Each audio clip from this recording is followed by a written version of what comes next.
video showing what appears to be people erecting a gallows and a noose, which were seen during January 6th during that attack on the Capitol. Yeah, this is congressional investigators who released these images. We'll put them up on the screen now. They want to know why no one has been arrested for unlawful assemblage and construction on Capitol grounds. That's the technical violation here. The footage shows a group of people early on the day of the riots entering Union Square Park, and they are seen hauling lumber hours before former President Trump directly told his supporters to march to the Capitol. He said he'd meet them during his rally in Washington. CBS News congressional correspondent Scott McFarlane has more from Capitol Hill.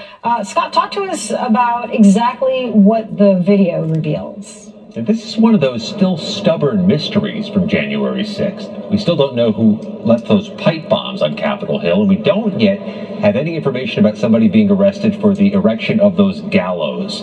That horrifying image on the west front of the U.S. Capitol, the gallows with an orange noose, which is an iconography and an illustration of something that really meant racism and hatred for generations in America. We know from the new video obtained by CBS News, some of the construction of this gallows happened brazenly in the early morning hours of January 6, 2021. The movement of the lumber through iconic streets of Washington, D.C., Independence Avenue, onto the lawn of the Capitol grounds happened in plain sight around the 6 a.m. hour. Then, over the course of the morning, some wood was impaneled on the west front of the Capitol. Then around the 1 p.m. hour, the crossbar and the noose were affixed, according to the Congressional Review.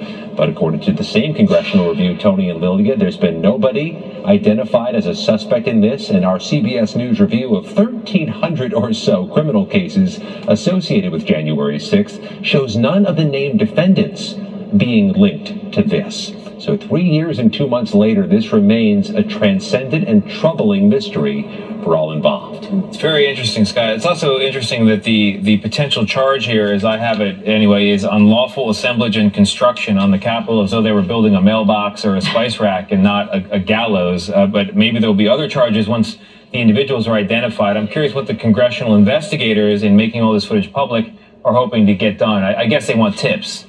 A few different things. I think tips to start. They'd like to resurface this issue to raise awareness of the issue, but also this congressional subcommittee, which now oversees January 6th, a Republican-led subcommittee, has been very critical of the previous January 6th Select Committee. They've been trying to accentuate what they believe are issues the previous committee didn't emphasize enough, and they're arguing here this gallows deserved more attention, considering how horrifying it was to so many Americans. But I'll also add this note, as you watch some more of this footage obtained by CBS News of this group just moving out there so early in the day. They are just alone in certain parts of the city as they move these pieces into place. They were setting this up near the construction of the inaugural platform, which was under construction at that same time. And in the dark at 6:30 a.m., maybe they didn't raise the same alerts as they would have if they did it later in the day. And it's also worth emphasizing, Tony and Lilia, the crossbar and the noose, as I mentioned earlier, didn't go up until around the 1 p.m. hour, according to this review, and that's when everything was breaking loose at the Capitol as a mob attacked police. So some of this may have been in the background of the fight on the front lines. Scott, I want to shift to another topic. The U.S. is facing yet another partial government shutdown deadline this Friday. Where are talks currently?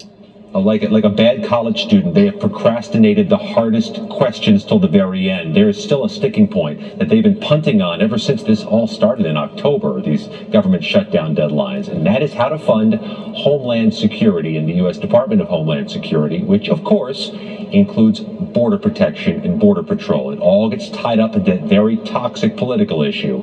So by Friday, they have to figure out a compromise on how to fund the Department of Homeland Security, as well as all those other agencies you see there. And the top left one is usually pretty thorny as well. It's the Pentagon, the Department of Defense. We likely should or need to see something on paper by the end of today or tomorrow for them to make this deadline a Friday. And as the afternoon began here in Washington, we had not yet